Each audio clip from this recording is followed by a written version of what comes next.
1 Petrus 1 ayat 3 sampai 5. Sudah ya? Terpujilah Allah dan Bapa Tuhan kita Yesus Kristus, yang karena apa? Rahmatnya yang besar telah melahirkan kita kembali oleh kebangkitan Yesus Kristus dari antara orang mati. Saudara, bangkit dari kematian itu satu kekuatan yang luar biasa. Amin. Kepada suatu hidup yang penuh pengharapan. Di saudara dan saya dicetak itu hidup penuh pengharapan, dan pengharapan yang tidak pernah mengecewakan, kata firman. Untuk menerima suatu bagian yang tidak dapat binasa, yang tidak dapat cemar, dan yang tidak dapat layu, yang tersimpan di surga bagi kamu, bagi kita semua. Ayat yang kelima, yaitu kamu yang dipelihara dalam kekuatan Allah. Karena apa? Imanmu, sementara kamu menantikan keselamatan yang telah tersedia dinyatakan pada zaman akhir. Saudara dan saya terpelihara oleh kekuatan Allah. Ya, ketika Petrus menuliskan ini, saudara, ya, itu tentang pemeliharaan dalam kekuatan Allah. Dan kebenaran ini tidak hanya berbicara tentang keselamatan jiwa dan iman kita kepada Kristus. Lebih daripada itu, saudara, ya, kita menyangkut pula soal pemeliharaan dalam kehidupan sehari-hari. Jadi selain saudara, ketika saudara menyatakan iman percaya kepada Yesus, engkau menerima anugerah keselamatan kekal yang tidak layu. Lebih dari itu, dalam kehidupan keseharian kita pun dipelihara. Yang percaya katakan amin. Saudara dan saya dipelihara oleh Tuhan. Nah, saudara, kalau kita meyakini itu sepenuhnya, saudara yakin sepenuhnya bahwa saudara dipelihara dalam kekuatan Allah, nggak ada istilah ketakutan. Amin. Nggak ada istilah cemas, nggak ada istilah khawatir. Dunia boleh bilang 2025 itu sulit, masa suram, tapi anak-anak Tuhan dipelihara oleh Allah. Amin. Anak-anak Tuhan dipelihara, ya. Jadi tidak ada lagi yang perlu kita takutkan. Amin. Tidak ada yang perlu kita takutkan, saudara. Tuhan dalam kasih-Nya menopang saudara, menopang kita semua. Karena itu kita harus setia di dalam iman. Amin. Setia di dalam iman. Kalau saudara mau tetap ada dalam kekuatan Allah, setia dalam iman kepada Kristus sampai Tuhan menjemput kita, memindahkan kita dari dunia ke perumahan tipe 21. Amin. Siapa yang rindu tinggal di perumahan tipe 21? Realistis itu, nggak pakai DP, nggak pakai cicilan. Amin, saudara. Saudara seharusnya menjalani kehidupan ini kita tenang. Jalan kanan kiri, nggak usah gelisah. Lu ada orang di sini? Halo? Nggak usah gelisah, amin. Kita tetap tenang dalam menjalani hidup. Karena apa? Tuhan memelihara kita. Amin. Tuhan memelihara saudara dan saya melampaui apapun. Tuhan sanggup mengupayakan demi memenuhi kebutuhan hidupmu. Gak ada amin di sini. Orang 1000 suaranya kok sedikit. Ada amin? Allah kita sanggup memenuhi kehidupan saudara dan saya.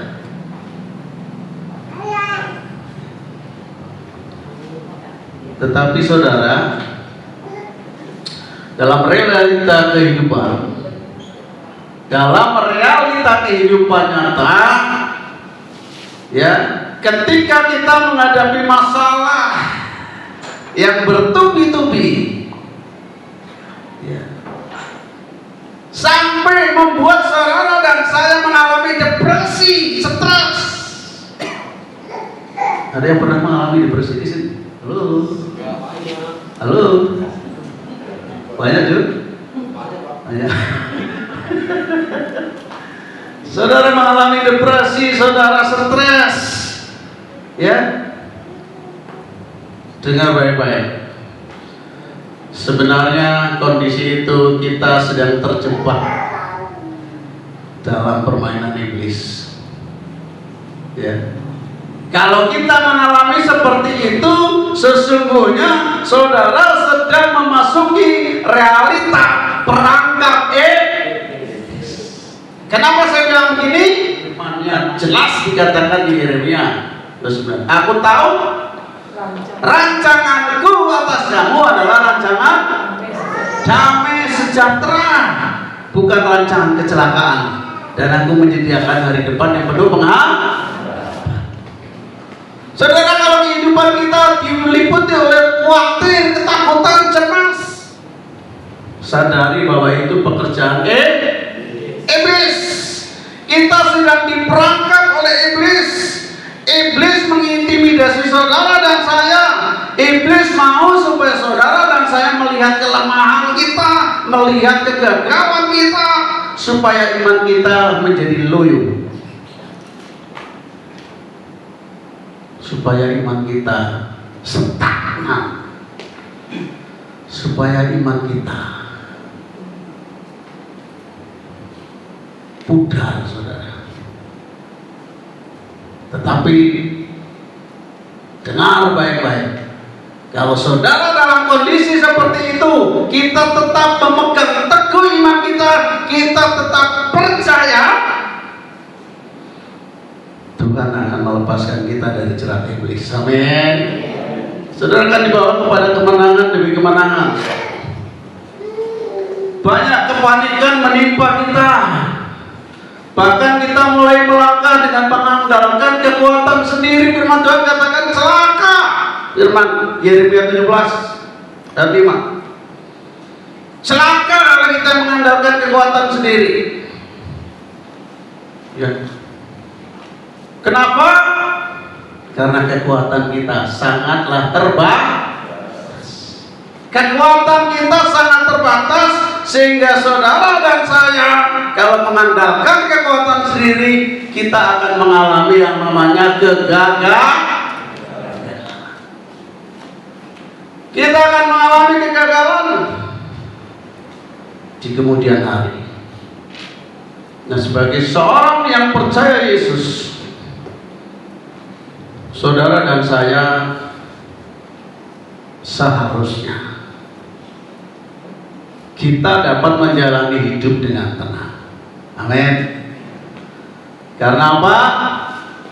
Janji pemeliharanya atas saudara dan saya, atas kita itu ya dan amin. Tuhan itu ya dan amin janjinya. Dia akan memelihara hidupmu, Dia akan memelihara hidup kita semua. Dia tidak pernah terlelap. Amin. Amin. Dia tidak pernah terbatas kekuatannya. Dia pribadi yang tidak pernah kehabisan cara untuk menyelesaikan persoalanmu dan persoalanku. Terbukti ketika umat pilihannya bangsa Israel terjebak di Laut Tiberium. Saya sering sampaikan ini, saudara-saudara boleh baca di Alkitab. Bagaimana antara laut, ini lautnya saudara, bangsa Israel di sini dikepung oleh tentara Firaun.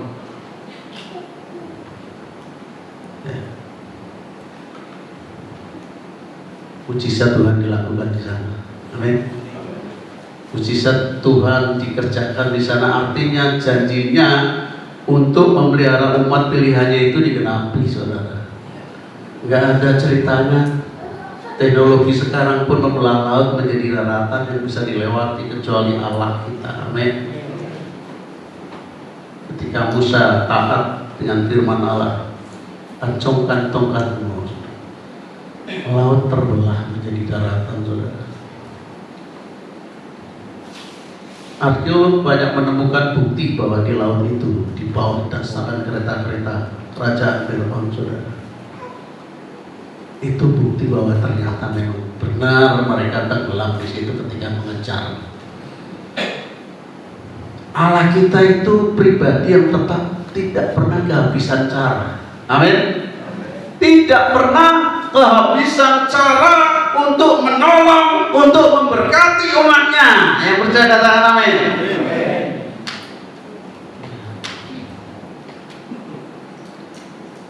Pelayanan kita di tempat ini semua karena Tuhan. Amin. Ada banyak hal yang terjadi yang di luar akal kita, terutama saya. Saya tidak pernah memikirkan, saudara. Tapi saya punya iman. Dan saya percaya Tuhan akan genapi satu saat tempat ini menjadi pos misi, saudara. Saya punya mimpi akan terbangun ruangan-ruangan untuk menampung tamu-tamu, bahkan tidak hanya lokal, tapi dari luar. Seiring perkembangan desa ini, kalau ditembus jalan ke sana dan ini menjadi desa yang terbuka, saudara, tempat inilah Tuhan akan nyatakan kuasanya. Amin. Amin. Amin. Saudara, kuncinya tinggal dalam kekuatan Allah. Tinggal dalam kekuatan dan anugerah Allah membuat saudara dan saya kuat bertahan menjalani hidup sampai akhir, sampai titik penghabisan bersama Tuhan. Yang percaya katakan amin. Nah, seringkali kita nggak menyadari ini, saudara. Sehingga apa yang saya sampaikan masih terkorelasi dengan apa yang disampaikan oleh Bang Jo. Saudara, kita nggak punya iman. Seringkali kita tidak yakin bahwa Tuhan itu sebenarnya memelihara hidup kita. Kalau kita mengandalkan Dia, kita tinggal dalam kekuatan Allah. Apapun persoalanmu, apapun masalahmu, apapun pergumulanmu, pasti Tuhan kasih jalan. Amin. Amin. Tuhan pasti kasih jalan. Saudara berdoa, ada beberapa hamba Tuhan yang punya hati. Tempat ini nanti akan ada doa semalaman. Saya percaya melalui doa semalaman di tempat ini, Tuhan akan berperkara melalui tempat ini. Amin. Amin. Atmosfer ilahi akan digelontorin melalui tempat ini, saudara. Siap-siap kita menuhi jiwa. Amin. Amin. Baca tadi sampaikan juga. Silakan. Welcome. Ya. Karena tempat ini milik Tuhan, bukan milik Pak Harto, miliknya Tuhan. Amin.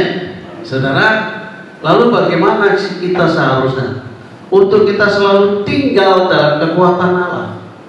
Yang perlu kita kerjakan, yang perlu kita lakukan apa? Kita belajar dari seorang yang namanya Daud. Mari kita buka di dalam Mazmur 143. Mungkin mulai dari ayat 1 aja sampai 10. Saya di sini catat 3 ayat saja, 8 sampai 10, tapi kita biar jelas. Saudara, kita baca dari ayat 1 sampai 10. Judul perikrofnya ini doa minta pertolongan.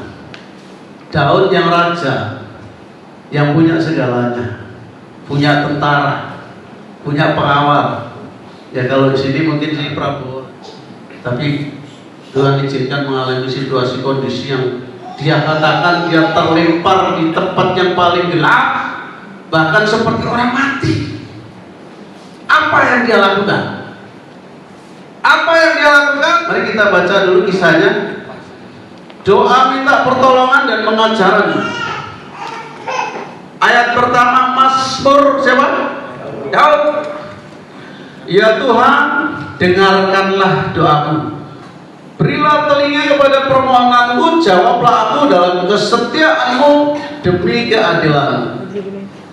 Janganlah berperkara dengan hambamu ini, sebab di antara yang hidup tidak seorang pun yang benar di hadapanmu, termasuk saudara dan saya. Ya, sebab musuh telah mengejar aku dan mencampakkan nyawaku ke tanah, menempatkan aku di dalam gelap seperti orang yang sudah lama mati. Daud ngalamin ini, saudara.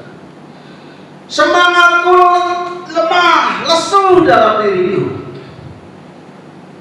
Hatiku tertegun dalam tubuhku.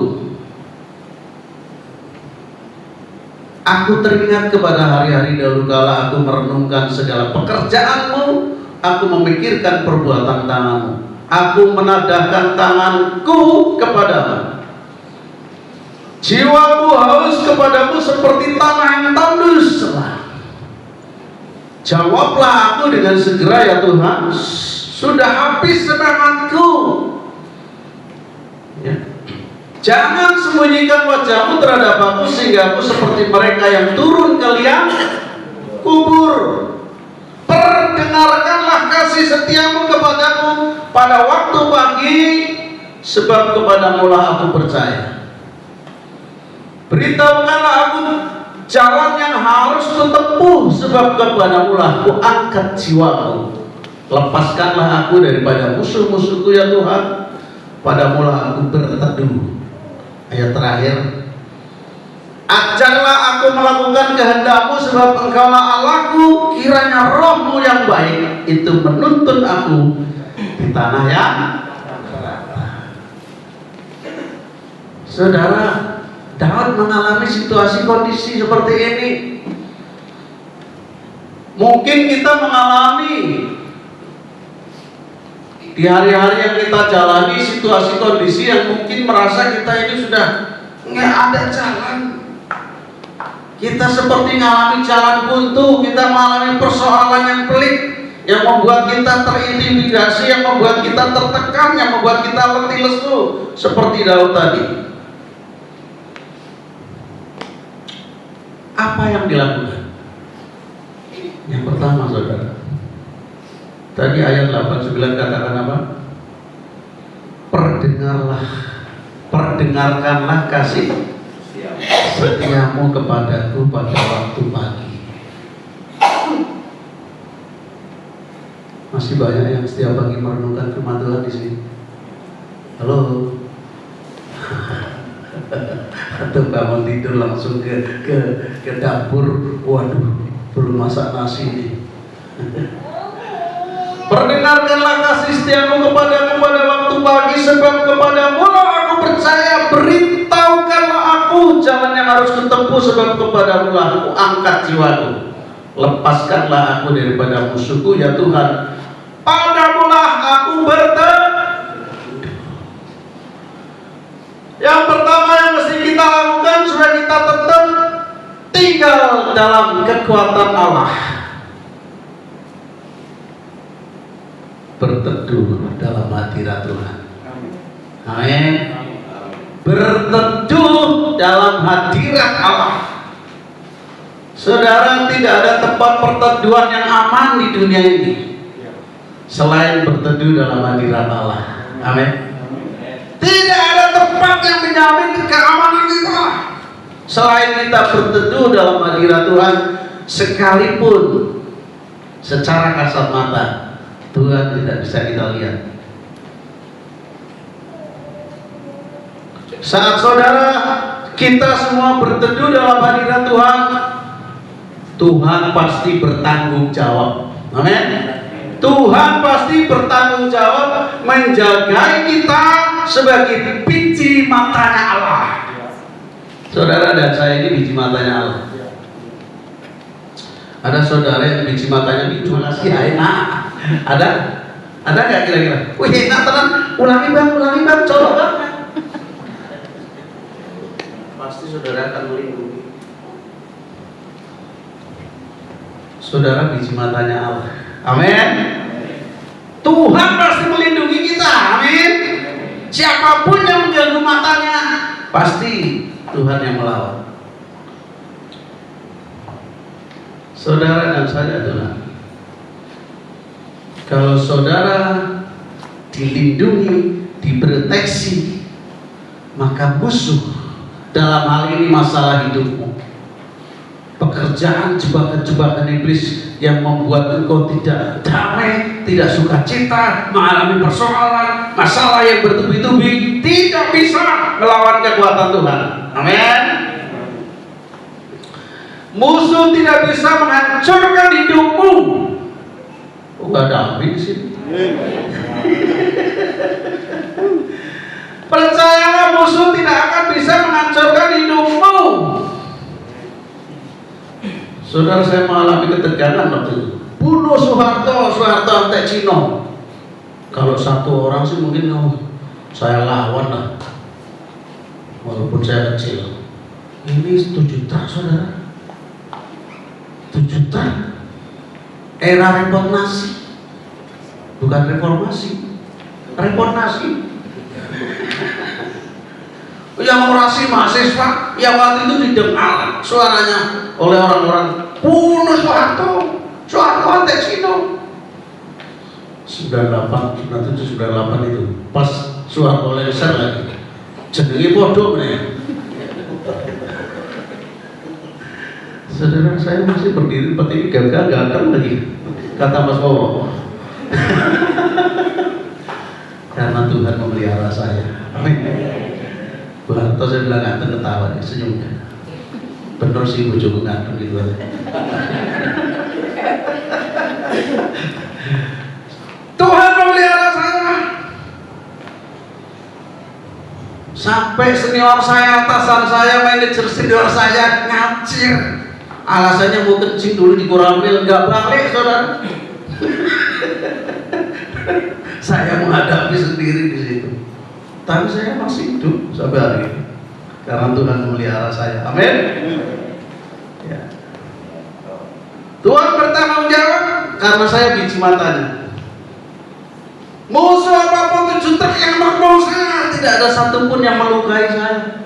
Tidak ada rambut satupun yang jatuh. Ya.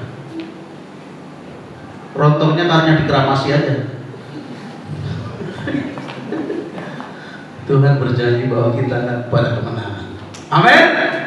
Saudara, untuk kita bisa menikmati dan mengalami penggenapan janji Tuhan, tidak ada jalan lain selain saudara dan saya tinggal di dalam hadirat Tuhan dan taat melakukan firman-Nya. Amin. Gitu loh. Tinggal di dalam hadirat Tuhan itu berbicara persekutuan yang intim dengan Tuhan. Bangun tidur, gak usah sibuk mikirin dunia, saudara. Bangun persekutuanmu dengan Tuhan. Saudara, semalam saya tidur 2:30 itu jam 3 kali ya. Alarm tetap saya setel. Biasanya 4:30. Saya nyadari kalau saya tidur sebentar nanti saya ngantuk. Tak setel jam 5. Kalau nggak salah 5:30 jam 6 saya baru bagi renungan ya. Karena saya rindu juga saudara juga menikmati firman Allah. Tidak hanya saudara, semua saya bagi. Ya, termasuk ponakan Mbak Nauli. Every day, every morning terima renungan dari MDC. Semua saudara. Saudara tinggal baca, tinggal buka. Membangkitkan gairah kita untuk mencintai firman. Amin. Amin. Ya. Kita harus memiliki persekutuan, keintiman dengan Tuhan. Selalu ada di dalam hadirat Allah. Ya. Pemazmur mengatakan dikatakan di dalam Mazmur 25 ayat 14. Saudara, Tuhan bergaul karib dengan orang yang takut akan Dia. Dan perjanjiannya diberitahukannya kepada saudara. Kalau saudara takut Tuhan, artinya bukan saudara lari nyumput, bukan.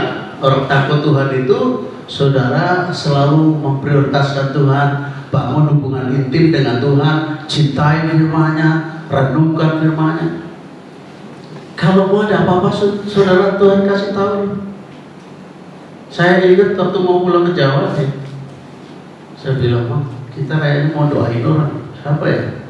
Benar saudara, di Cimano yang punya rumah makan besar, anaknya lulusan Amerika yang bawa rumah. Kita doain. Bersamaan dengan itu saya bilang, saya ngalamin mobil kita kebakar loh. Benar saudara. Saya bawa Land Rover yang sudah dimodif, mesinnya pakai apa tuh, diesel mobil truk apa itu. Masuk kota Pekalongan di pinggir sungai, kebakar saudara. Kenapa kita nggak berdoa? Tapi semua ada dalam mobil Tuhan, selamat pulang, masih bawa mobilnya utuh. Ya, artinya sebenarnya Tuhan sudah kasih sinyal, Tuhan sudah kasih tahu. Waktu saya mau disantet orang pun ibu dikasih tahu. Saudara, kalau saudara setia sama Allah, tekun bangun keintiman sama Tuhan, memang Tuhan gak bicara, tapi Tuhan kasih sinyal, Tuhan kasih kasih mimpi, Tuhan kasih tanda. Ya. Nah saudara, pertanyaannya, gimana sih supaya memiliki persekutuan yang karib dengan Tuhan dan masuk dalam hadirat? Semua ini harus diawali, harus didasari dengan rasa haus dan lapar, serta rindu yang dalam akan Tuhan dan kebenarannya. Ada amin di sini. Suaminya diminta. Saudara kalau ada yang amin, saudara mengamini jadi kenyataan. Amin. Harus ada rasa haus, lapar, rindu akan Tuhan. Cirinya semangat mau ibadah. Kalau saudara punya rasa haus lapar Tuhan, ibadah nggak pernah teko. Saudara, kalau saudara rajin ibadah senang saya. Tuhan juga senang. Tuhan apalagi lebih senang. Bukan saya, wih jemaatku kau teko kolektornya banyak. Saya nggak pernah berharap itu saudara. Ya, saudara mau kasih syukur nggak ya aku minta? Itu urusan saudara dengan Tuhan. Kalau saudara ingin diberkati ya beri. Bang, saya pernah minta persembahan Bang. Halo, pernah nggak Bang? Saudara, bukan saya nggak butuh, tapi sudah komitmen kami saudara. Biar semua untuk pekerjaan Tuhan di tempat ini. Amin. Bersyukur kemarin saya sudah lunasi utang plafon ini. Saya sudah transfer. Ibu, jangan dulu dong. Kita perlu duit. Tapi saya, Tuhan, kerahkan hati saya. Aku malu. Masa pendeta utang suwe lagi bayar. Taruhlah 8 juta. Game point. Sudah kerja nggak punya utang lagi.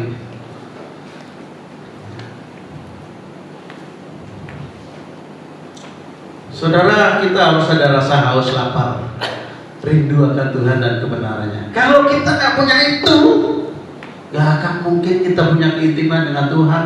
Seperti saudara mencintai perempuan, seperti saudara mencintai laki-laki. Ketika mencintai badan ini, rindu haus ketemu? Enggak Pak, konsen. Ketika saudara, aduh, saya dulu sampai rental becak. Ketemu ibu, nggak bayar lagi saya karena nggak punya duit.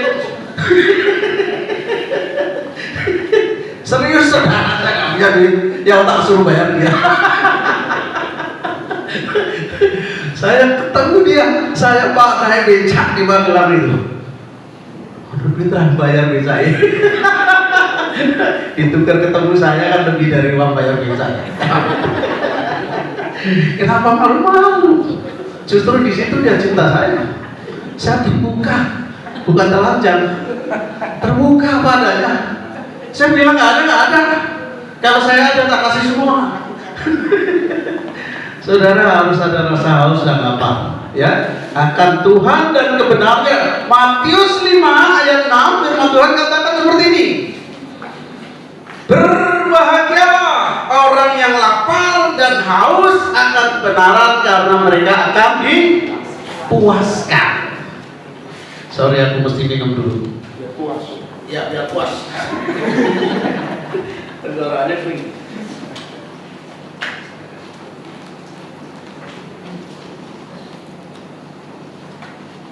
Ya. Nah.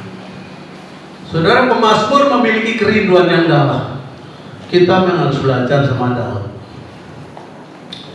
Daud pernah jatuh dosa? Pernah. Dosanya ngeri lagi. Sudah menyetubuhi istri orang, bunuh suaminya. Tapi Daud punya kerinduan untuk terus datang kepada Tuhan, minta ampun, menyadari kesalahannya, dipulihkan. Bahkan ketika mau memberkati Salomo, karena ingat Daud. Amin. Tuhan mau memberkati Salomo itu karena Tuhan sayang sama Daud. Kalau Allah sayang kepadamu, anak cucumu diberkati Tuhan. Amin. Anak cucu kita diberkati Tuhan.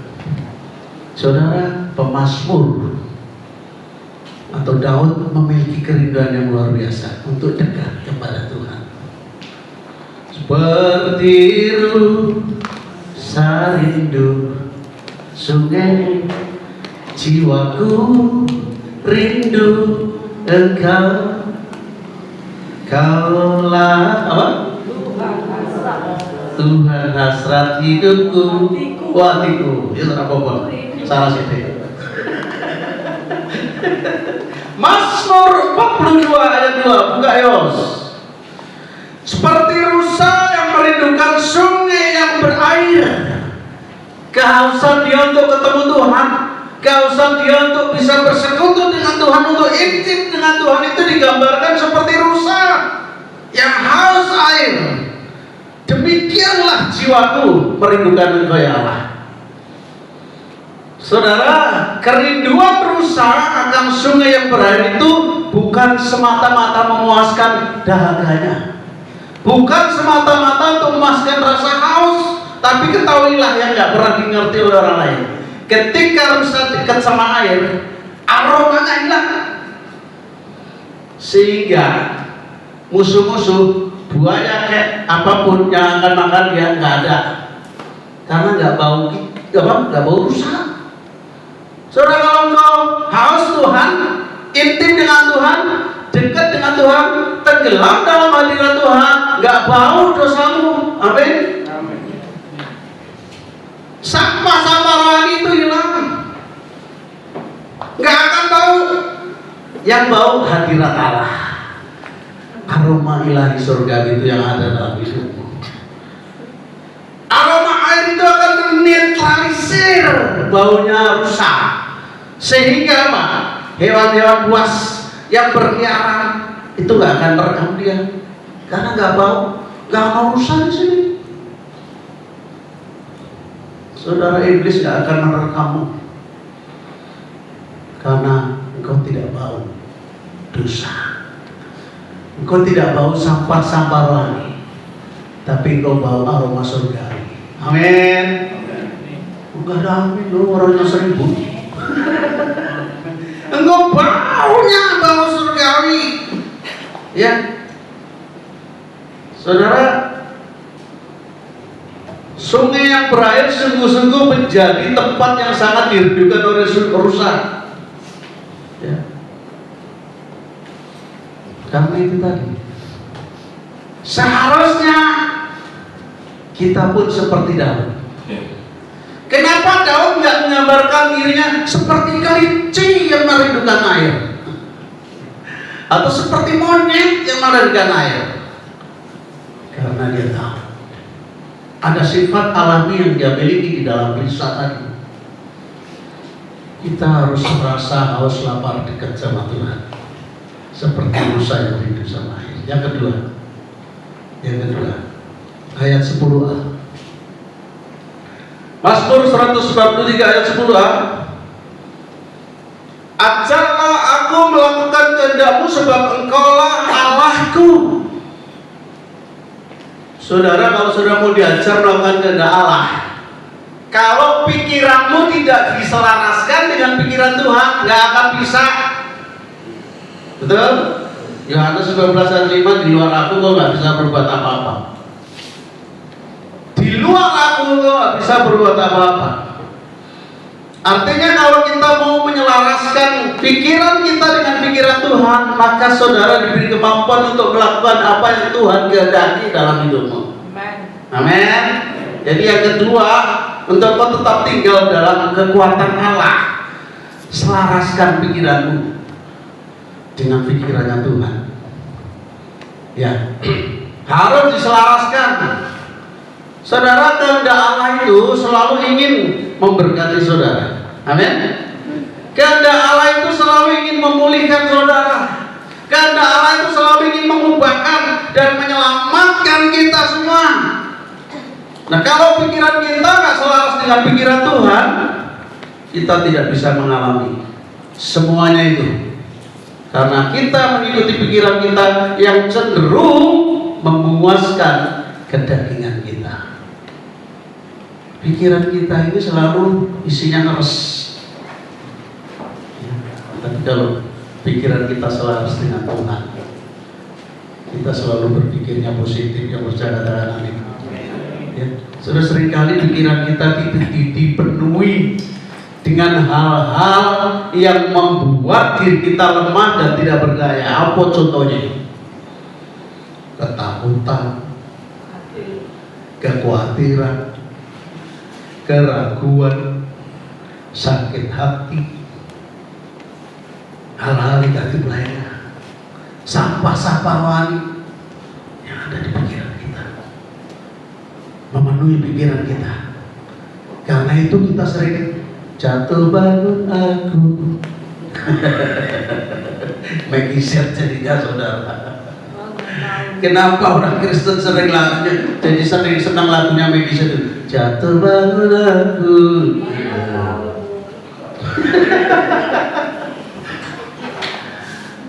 Karena pikirannya tidak selaras dengan pikiran Tuhan. Ya, saudara, Tuhan membuat rancangan bagi hidup saudara dan saya agar kita memiliki hidup yang berkemenangan. Sekali lagi, rancangan Tuhan itu supaya saudara dan saya hidup berkemenangan dengan apa? Menaruh pikirannya di dalam pikiran kita. Tapi persoalannya kita tidak mau menggunakan konsep pikirannya Tuhan. Kita lebih suka menggunakan konsep pikiran kita sendiri.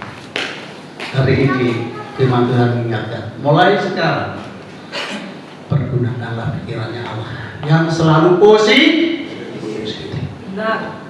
Saudara, seringkali orang jatuh, orang terjerat oleh persoalan masalah karena asumsi. Jangan apa tuh ketemu dong ujungnya orang. Saudara nggak tahu malah mikirin utang. Iya, pelapor harus dibayar-bayar. Ketemu aku dulu serius lagi. Asumsi kan? Padahal belum tentu kenyataannya seperti itu. Banyak orang Kristen terjebak karena asumsi.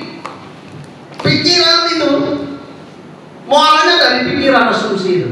Asumsi negatif itu yang membuat banyak orang Kristen jatuh di dalam dosa. Mulai hari ini, jangan pernah berasumsi. Berpikirlah positif.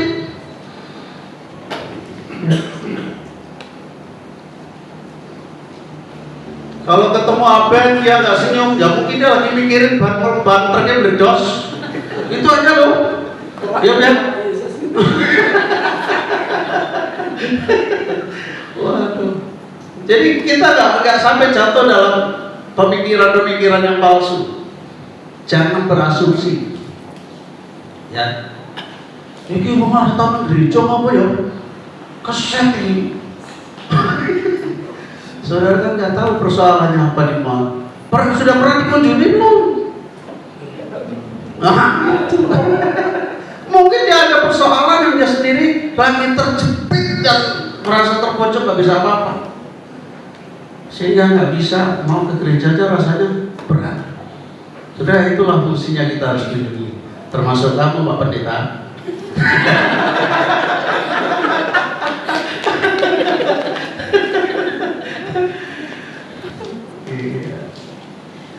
Bertobat Pak Pendeta. Sekali lagi, rancangan Tuhan itu kemenangan. Amin.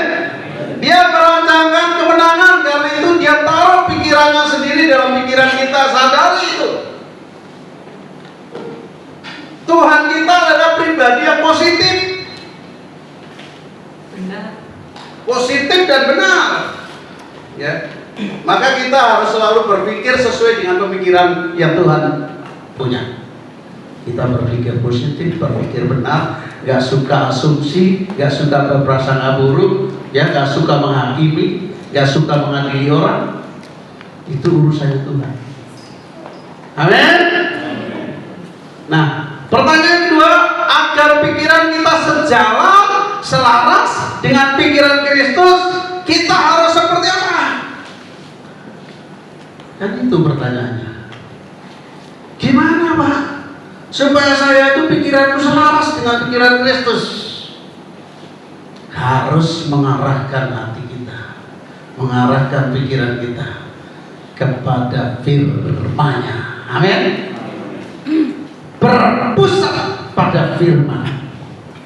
Segala tulisan yang digelapkan itu mengajar, mengingatkan kita akan kesalahan kita, ya, menasihati kita, mengingatkan kita, memperlengkapi kita untuk perbuatan baik. 2 Timotius 3 ayat 11-17. Bukan. Karena itu pikiran kita harus selalu kepada firman Allah, supaya kita berkelimpahan dengan pikiran Kristus. Tidak ada cara lain, tidak ada jalan lain kecuali kita harus merenungkan serta melakukan secara teratur setiap hari. Merenungkan, melakukan. Makanya Yosua mengingatkan kita, ya, di dalam Yosua 1 ayat 8. Buka Yos. Janganlah kau lupa apa? Memperkatakan kitab Taurat ini, tetapi apa? Tetapi apa? Renungkanlah itu siang dan malam, supaya apa? Supaya kau bertindak hati-hati. Saudara, kita bisa bertindak hati-hati, berhikmat, tahu mana yang salah, mana yang enggak. Jalannya cuma kita dari firman. Kalau kita nggak pernah baca firman, ya kata orang Jawa, sembrono, gerusa-gerusu. Tapi firman Tuhan yang menuntun kita, mengarahkan kita sehingga kita bisa bertindak hati-hati sesuai dengan segala yang tertulis di dalamnya. Sebab dengan demikian perjalananmu akan berhasil dan engkau akan. Saudara, kita merenungkan firman teratur setiap hari, setiap saat waktu. Firman Tuhan katakan, bukan saya, kita akan berhasil, kita akan berhasil dan beruntung. Firman Tuhan itu adalah pikiran Tuhan sendiri. Amin. Firman Tuhan itu itu berpikirnya Allah sendiri setiap situasi, setiap pokok persoalan. Karena itu ketika kamu menghadapi masalah persoalan apapun, tanyalah sama firman. Nanti firman yang nuntun, ya. Kita harus memperhatikan apa kata firman, apa pesan firman, dan kita mesti mempercayai isi firman itu yang ada di dalamnya.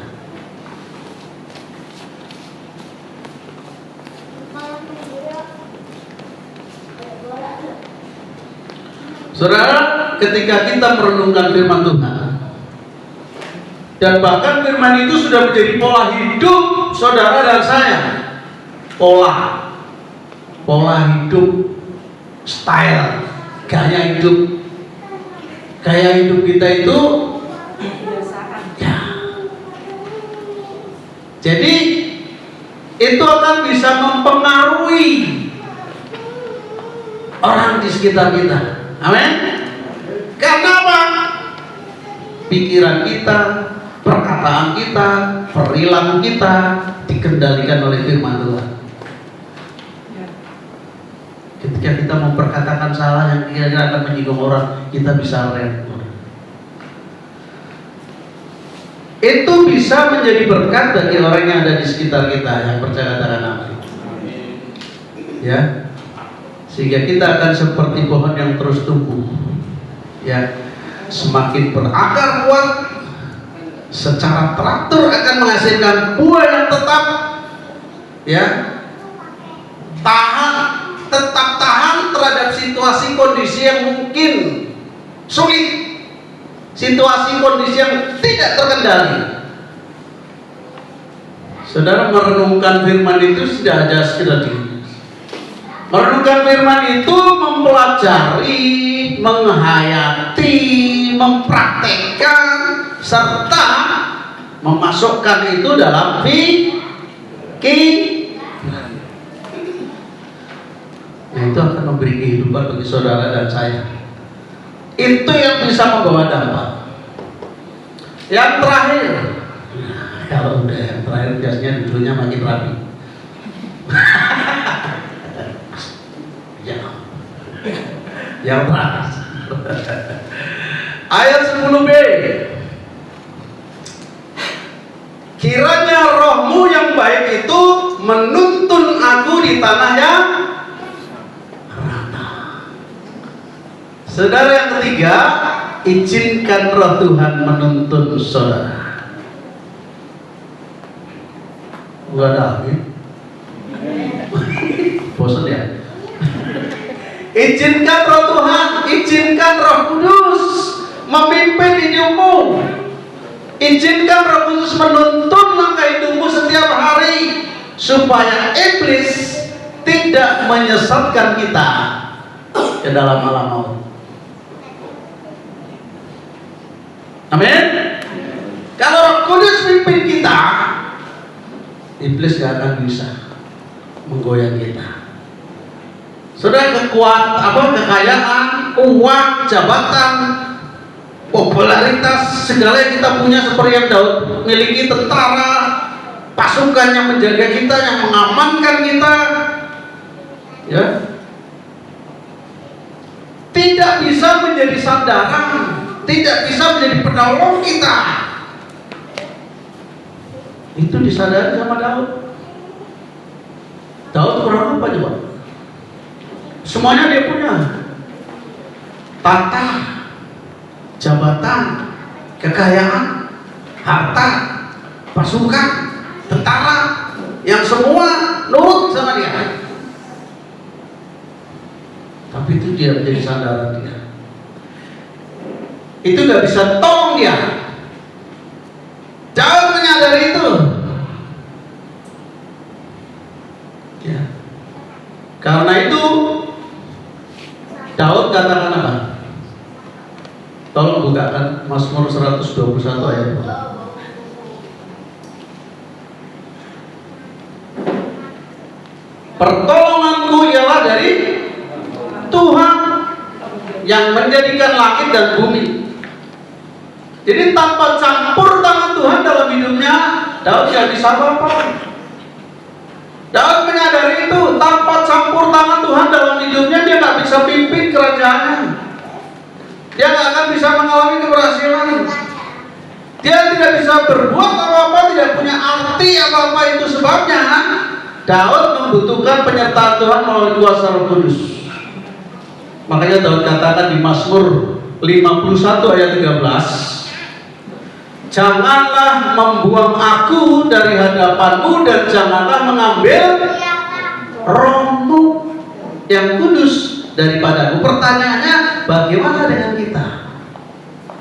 Daud seorang raja yang serba kecukupan, lebih dari cukup. Daud menyadari tanpa penyertaan Tuhan, tanpa pertolongan Tuhan tidak bisa apa-apa. Makanya dia katakan, janganlah membuang aku dari hadapanmu dan janganlah mengambil Roh-Mu yang kudus daripada aku. Sudah seringkali kita lebih rela kehilangan Roh Tuhan daripada kehilangan uang. Betul atau betul? Halo? Kita lebih rela kehilangan Roh Tuhan daripada kita kehilangan uang, harga diri, nama baik. Jadi mulai hari ini saudara, biarlah kita dipenuhi Roh Kudus. Karena dari saudara bisa tenggelam dalam Roh Kudus, tenggelam dalam hadirat Tuhan, sudah dibuat berhasil. Caranya apa? Ya intim. Saya lagi intim, taati firman-Nya, cintai firman-Nya. Ya. Terus bisa bayangkan kalau kita jauh ditinggalkan Roh Kudus, kita nggak ada Roh Kudus dalam hidup kita akan mengalami seperti apa yang Saul alami. Kerajaannya, kekuasaannya, kerajaannya hancur, kekuasaannya diambil, diganti oleh Daud. Ya, 1 Samuel 15 ayat 28. Tuhan telah mengoyakkan daripadamu jabatan raja atas Israel pada hari ini dan telah memberikannya kepada orang lain yang lebih baik daripadamu. Sudah tanpa kuasa Tuhan, tanpa Roh Kudus, ya, yang menyertai, Saul harus menuai kegagalan. Saul harus mengalami kehancuran dalam hidupnya. Jabatannya diambil, diganti sama Daud. Hancur hidupnya, saudara. Dan kalau saudara menyadari bahwa kekuatan manusia sangat terbatas dalam segala perkara yang ada, dunia tidak akan sanggup menolong kita kecuali Tuhan. Amin. Tuhan yang bisa tolong kita. Kita nggak bisa membanggakan diri. Saya berhasil karena saya punya segala-galanya, karena saya punya kemampuan, karena saya pintar, karena saya sudah sekolah S1, S2, S3, S2. Ya, nggak menjadi. Gelar banyak kalau tidak disertai Tuhan gagal total. Gelar banyak nggak disertai Tuhan jadi bangga. Sorry ya, itu namanya. Singkatannya gagal total, saudara. Tapi Pak Gatot ya gagal total. Amin, amin. Saudara, Alkitab dengan tegas mengingatkan kita, terkutuklah orang yang mengandalkan manusia, yang mengandalkan kekuatannya sendiri, yang hatinya menjauh dari Tuhan. Yeremia 17 ayat 5. Saudara dan saya akan mampu mengaruhi hidup kalau kita dipimpin Roh Kudus. Kalau kita tidak dipimpin Roh Kudus, kita tidak bisa mengaruhi kehidupan ini dengan damai, dengan sukacita, dengan keberhasilan seperti yang dialami oleh Saul. Mari saudara kita mengikuti teladan Daud. Sekalipun dia punya tahta, punya segala-galanya, tapi Daud masih berpikir juga bahwa dia tetap perlu Tuhan. bahkan dia punya haus dan lapar, rindu yang dalam untuk ketemu Tuhan, haus dan lapar untuk menyandarkan kehidupannya kepada Tuhan. Amin. Kesimpulan dari khotbah saya, yang pertama, dalam menjalani hidup ini, terlebih ketika saudara dan saya diperhadapkan pada kondisi yang sukar, yang sulit dikendalikan, di luar kendali kita, saudara harus tetap tinggal dalam kekuatan Tuhan. Amin. Supaya kita mengalami kemenangan, menikmati janji-janji Tuhan di luar kekuatan Tuhan, apalagi mengandalkan kekuatan sendiri, kita akan mengalami kekalahan, jatuh bangun dalam dosa, dan firman Tuhan katakan tadi di Yeremia 17:5, celaka. Tinggal dalam kekuatan Tuhan dengan sikap seperti apa? Berteduh dalam hadirat Allah yang diawali dengan rasa haus, lapar, rindu yang dalam akan Tuhan dan kebenarannya. Menyelaraskan pikiran kita dengan pikiran Allah, dengan mengarahkan hati pikiran kita kepada firman-Nya dan berpusat kepada firman-Nya. Yang ketiga, izinkan Roh Kudus menuntun langkah hidup kita dan memenuhi hidup kita. Miliki hati yang selalu merindukan kehadiran Roh Allah. Main musik mana? Ayo.